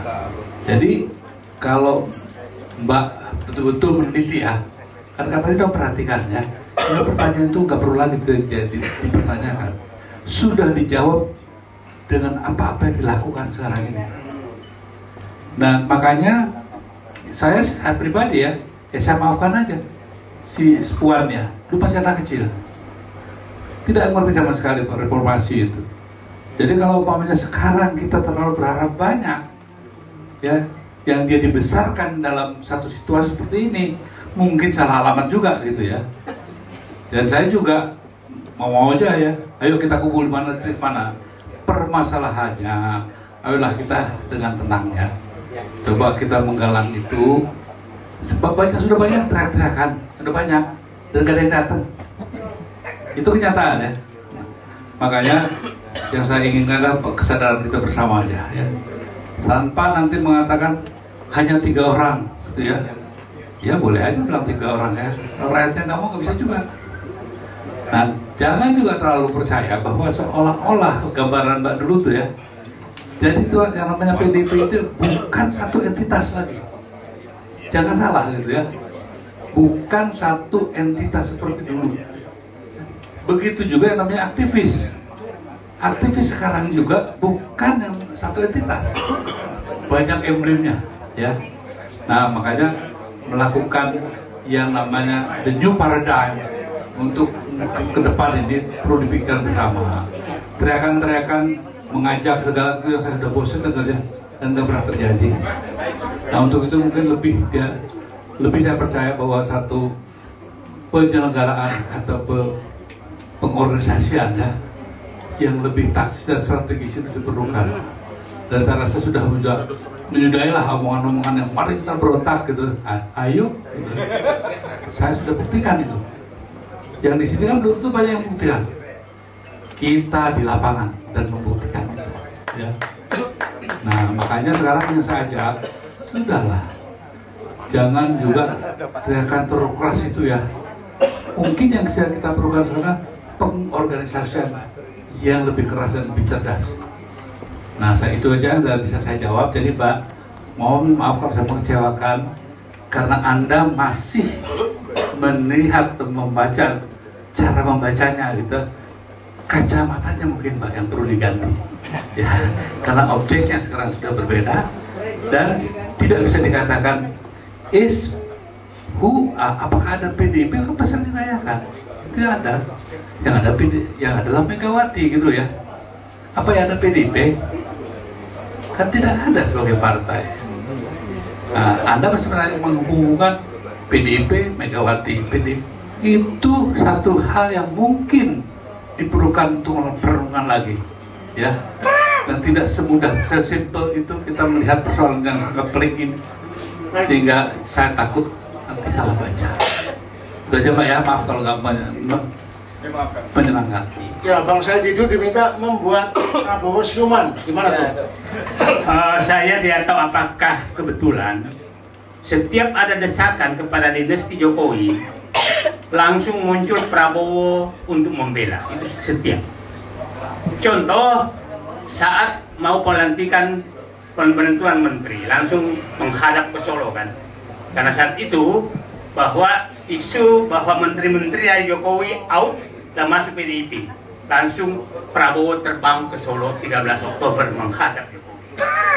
Pada saat acara Gerindra di Sentul yang teriak hidup Jokowi, itu kan kejadiannya begini.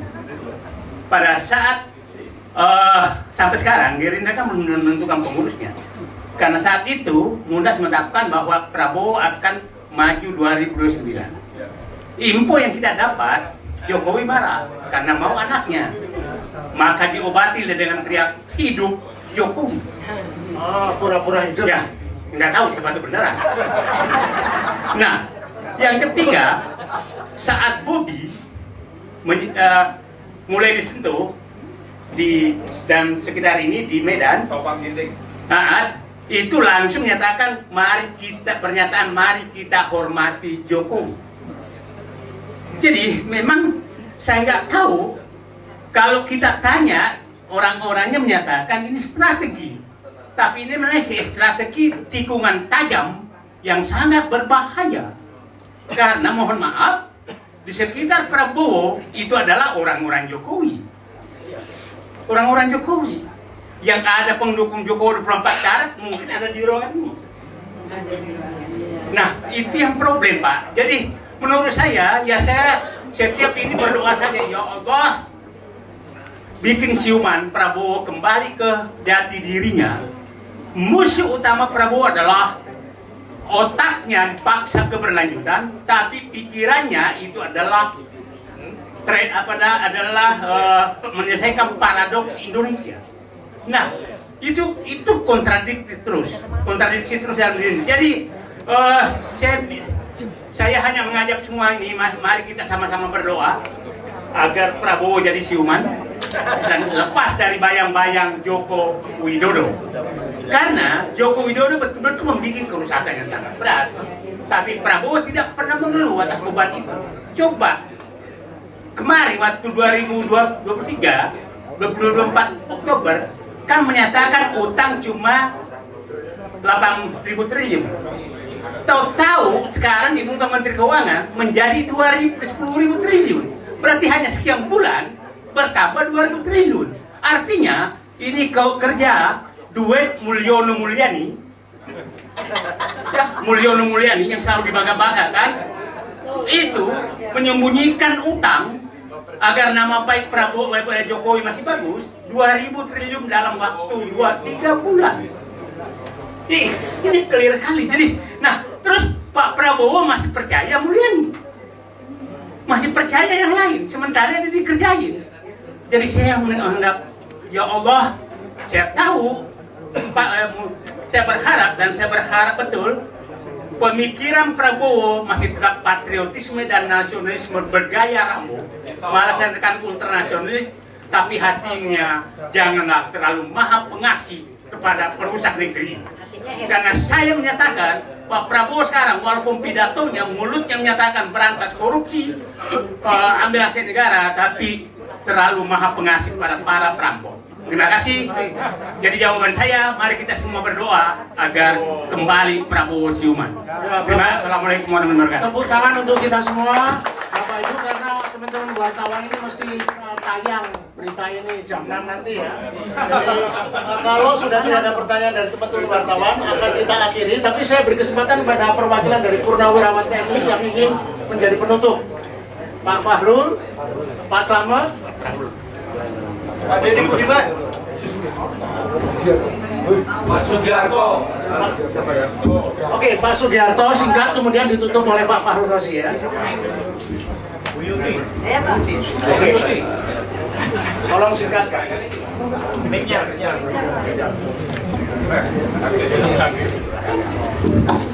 Assalamualaikum warahmatullahi wabarakatuh. Para senior yang kami hormati, kami tidak berkaitan dengan saran saja. Kita ketahui bersama 8 tuntutan itu dibatalkan, dimentahkan dengan PP Angkatan Darat bahwa itu bukan mewakili dari ini. Maka anehnya dari sekian banyak tidak ada suatu yang protes, tidak ada yang counter. Ada kesempatan ini kami mohon dengan hormat, pimpinan tertinggi membuat surat kepada PPAD bahwa Anda bukan mewakili pensiun Purnawirawan. Kenapa? Pada saat membicarakan tidak didampingi oleh PPAD, AL, PPAU. Ini yang pertama. Betul. Yang kedua, kami adalah pendiri FPPI, Forum Purnawirawan Berjuang. Tapi dengan adanya SKASO kami menyatakan bukan FPP, Forum Pejuang Prajurit. Kami nurut kepada beliau. Maka dengan hormat mohon, yang mendirikan adalah Pak Slamet, Pak Narko, kami ada Angkatan 2, saya tanda tangan. Tolong akte pendirian itu diubah apa yang saya dengan senior kami. Forum Purnawirawan Prajurit. Ini yang penting, TNI. Jadi bukan yang kemarin, Forum Purnawirawan Pejuang Indonesia. Tolong dirubah. Mengapa dirubah? Supaya ada tembusan apa yang disampaikan oleh PPAD tadi. Mau dengan hormat ini dapat tembusan, ternyata di KASO Mabes AU tidak ada. Saya lihat Pak Mabes AU tidak ada tembusan yang disampaikan kemarin, dibacakan dulu, yang dibacakan tuntutan 8 tuntutan tidak mewakili. Sedih saya. Sedihnya apa? Tidak ada counter, tidak ada counter dari kita. Itu salah. Kenapa? Ilegal. Tidak gebuk. Ke Mabes AU tidak ada, Mabes AL tidak ada, bahkan di kita kan ada ketuanya. Pak Narko yang tanda tangan itu, Pak Slamet AL-nya, Pak Narko dengan Pak Kifanjen tanda tangan. Kami Angkatan 2 mewakili tanda tangan itu. Alat polisi tidak ada, hanya darat, laut dan udara. Yang terakhir, kami mohon dengan kesempatan yang baik ini, tolong surat resmi kepada Presiden supaya dibuat kita lagi bintang fungsi komando. Apa itu? Zamannya Pak Tarmizi Tahir. Siapa itu? Angkatan Laut menjadi Menteri Agama. Bintang fungsi mau ada 3. Bin Roh, bin ideologi dari kejuangan, digemparkan di seluruh satuan. Tidak ada anak buah yang salah pimpinan. Hati ini supaya muncul kembali, di TNI. Bisa membayangkan seorang pimpinan partai mau Pancasila mau diganti Trisila, diam saja Pak Panglima TNI. KASO juga diam jaga. Ada yang berani? Apa yang dikatakan tadi Pak Prajurit, apa Sabta Marga? Kami warga negara kesatuan yang bersihkan Pancasila. Begitu Pancasila dibagi Trisila, Ekasila, tenang aja, diam saja. Nah, maka yang terakhir juga di samping bicara kewiraan, Pak, kewiraan sungguh sangat mulia. Di dalam kewiraan itu, Masya Allah, ada yang namanya Pewasan Nusantara, Kedaulatan Nasional, Polsranas, Polsranas, Hari Kamerata. Bintang. Baik Pak, terima kasih Pak. Terima kasih Pak. Oke Bu, Purnawirawati. Assalamualaikum warahmatullahi wabarakatuh. Terima kasih atas kesempatan yang diberikan. Saya sebetulnya tidak ahli dalam politik, tidak ahli dalam segala macam, tapi saya terpanggil hati nurani dengan lihat negara kita, Ibu Pertiwi yang sakit ini. Jadi ikut terpanggil, ikut berjuang dengan Pak Sunarko, dengan rekan-rekan semua yang senior ini. Sudah berbagai upaya dari dahulu sejak pensiun berusaha. Terakhir dengan surat itu, dan saya sependapat dengan apa yang disampaikan tadi oleh Pak Slamet. Jadi kita harus ada suatu aksi, suatu tindakan yang merupakan perkumpulan dari berbagai elemen bersinergi antara purnawirawan, masyarakat, kemudian ulama, kemudian akademisi untuk menyuarakan ini, untuk berjuang. Kalau perlu memang kita seperti tadi yang disampaikan oleh Bapak Slamet Subianto untuk menduduki. Kemudian supaya waspada juga, karena kan kalau kita tahu bahwa komunis itu menghalalkan berbagai cara, tidak menutup kemungkinan ada rencana Prabowo akan dihabisin. Jadi tidak menutup kemungkinan. Jadi daripada ini, jadi harus sesegera mungkin kita melakukan suatu aksi.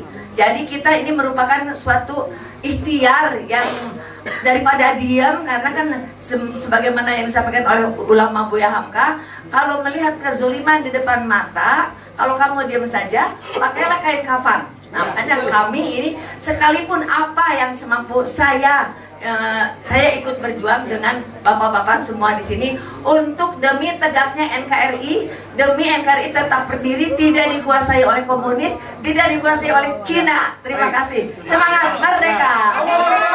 Intinya kita bangunkan Prabowo agar siuman bahwa ada musuh dalam selimut yang bernama Gibran. Semoga diberikan karomah ya, hidayah. Pak Fahrul Rosi, monggo kita tutup acara ini.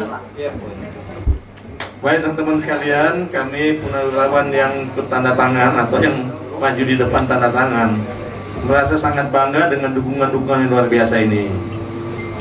Tapi memang kita tidak boleh gelap mata mengambil keputusan dengan cepat, karena kita tahu juga mereka juga melakukan sesuatu pancingan-pancingan supaya kita melakukan sesuatu yang salah gitu ya. Di dalam TNI kadang-kadang begini, kalau yang membuatkan statement itu katakanlah bintang 2, kalau dibantah oleh bintang 4 senang banget dia, naik daun dia. Jadi kita pun ngatur strategi. Jadi kalau yang ngomong itu gitu, coba ya sama aja, mohon maaf ya. Ada yang orang sana yang bintang 4, wah macam-macam. Kalau yang nanggapi ya diserang bintang 2, dia diam, dia malu dia udah. Jadi ada juga strategi seperti itu. Tapi kembali kita juga senang, kami semua tidak pernah redup untuk memperjuangkan ini. Mungkin saya sarankan mungkin ada semacam board gitu ya, antara teman-teman di Purnawirawan dengan teman-teman yang duduk di luar untuk merumuskan langkah-langkah gitu ya, langkah-langkah yang komprehensif. Saya kira bagus sekali itu ya. Macam kata nanti malam katanya ada juga itu, ada juga wawancara, kita mengusulkan Pak Narko. Karena Pak Narko ini punya pengalaman banyak di bidang itu, dan kemudian sudah punya nama, dan kemudian banyak tahu tentang kelompok-kelompok sana itu. Biasanya kalau Pak Narko ngomong nggak banyak ngomong, karena nanti bilang lah kau, aku udah tahu kau gitu ya. Nah, kalau saya kebetulan beda satuan dengan orang sana umumnya itu. Jadi kalau saya ngomong yang ada sesuatu yang bilang kamu seolah-olah aku mana tahu itu yang tahu. Tapi kalau Pak Narko yang ngomong, orang diam itu. Kita nggak tahu. Tapi saya setuju bahwa memang semangat kita nggak boleh berhenti. Dan saya bahagia sekali kalau teman-teman media terus menyebarluaskan ini, bahwa memang semangat kita tidak pernah berhenti untuk menurunkan Gibran. Bukan karena kita benci sama dia, tapi kita pikir masa depan bangsa ini sudah sangat terancam gitu. Kembali terima kasih banyak atas upaya ini. Saya sarankan nanti mungkin selesai ini boleh dibuat tim kecil untuk merumuskan board untuk kita mengambil langkah-langkah yang efektif bagaimana ke depan. Terima kasih. Dari Topik Walidaya. Assalamualaikum warahmatullahi wabarakatuh. Tepuk tangan untuk kita semua. Dan terima kasih untuk Bapak Ibu sekalian. Acara ini berjalan efektif dan pasti siapanya teman-teman wartawan akan merebut bapak-bapak untuk bertanya yang dalam dunia jurnalistik doorstep. Terima kasih. Terima kasih untuk teman-teman. Kita bertemu lagi dalam kesempatan datang dan